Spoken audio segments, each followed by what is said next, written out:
your Instagram account is deactivated. So if that's the case, you have on the right place, because today in this video I'm going to show you exactly how you can get that back. Now, firstly, what you have to do is just simply go to a browser and just simply search for Instagram account disabled. Now over here, just simply open the second link, which is my Instagram account was deactivated. Click on that.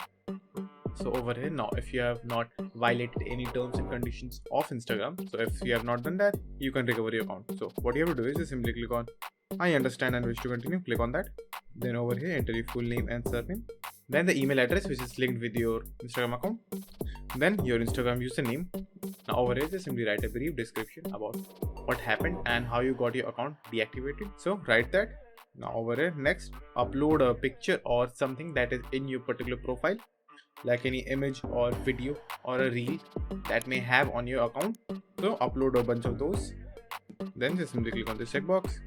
Now just simply check this box over here if you have violated any terms and conditions of Instagram. So if you have not done this, just simply uncheck this.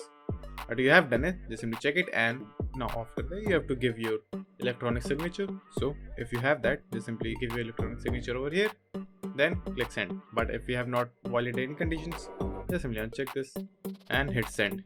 And within a few hours or a day, Instagram support team will contact you and will help you to get your account back. So that's it, and thank you for watching, and do like and subscribe to my channel, and take care.